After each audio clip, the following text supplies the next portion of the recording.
What's going on, filmmakers? I'm Alexandru, and today I'm going to take you behind the scenes on a commercial I shot with the RED Komodo 6K. Because of copyrights, I can only show you the following sequence, but we're gonna go deep dive behind the scenes and I'm gonna show you everything I did in order to light and shoot this sequence.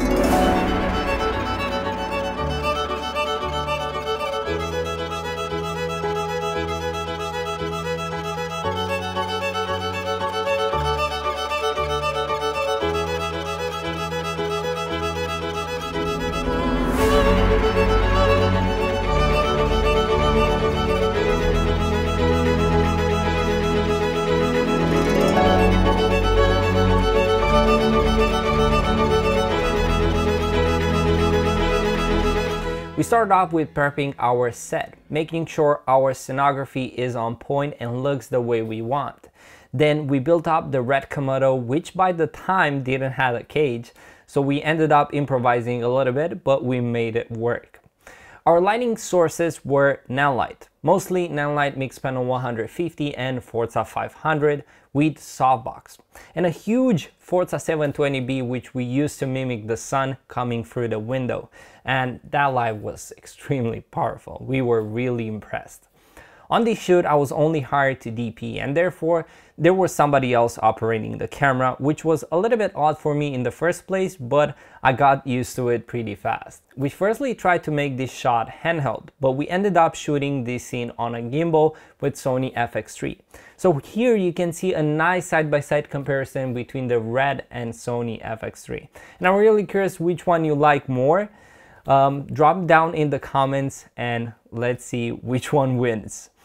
In order for everyone on set to see what we were filming, I set up an Axon Cine Pro on the RED and streamed the feed to my phone where I was keeping focus. And I also set up a few other feeds on different tablets and I gave them to the client and producer. I wanted them to have a better view of what's going on, and I was pretty okay with the phone.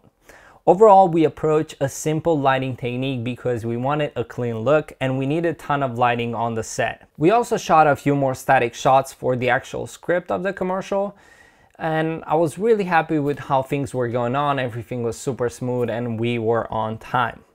Then we moved to the outdoor shots where we encountered a few issues.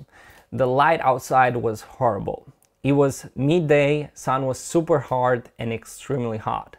And because of our tight schedule, we couldn't shoot any other way, so we had to adapt.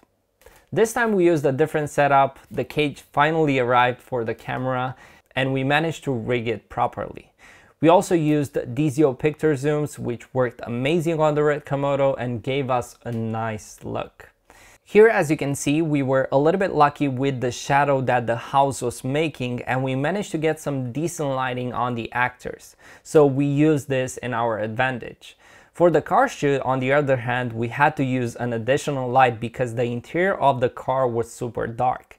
And we had a really big difference in lighting from the outside and the inside of the car. And therefore, we had to use the Forza 720 to light the inside of the car. If this light wasn't that powerful, I don't think we could have made this work without ruining the dynamic range of the camera. Now on the moving car shots, we used the Tilta Hydro arm, but we ran into some issues.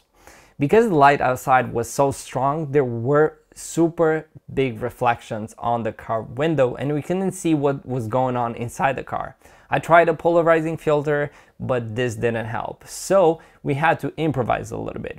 We used a big flag, but the light was so powerful that light was coming through the material of the flag and we can see a pattern on the window, which was kind of odd. So to fix that, I had to use another flag, which kind of made the setup a little bit even harder. So we had to drive at really low speeds. For the next outdoor shots, we used the house shadows as well, but this time we used a bounce board so we can have a little bit more pop in the image. The point was to make the shots feel as perfect as possible and give a really good day atmosphere. Like you're starting the day, everything is perfect. So that's what we wanted to recreate. At some point we had some really funny moments where the kid threw the ball or hit the ball and hit the camera. And we laughed so hard, and then something else happened. The boy threw the ball into our charging device, and the ball came back to his head, and it was so funny. We laughed for half an hour. Now on the last shot, we waited for the sunset to set in, and we used our Forza 720 to fill up the shadows and create a more appealing image.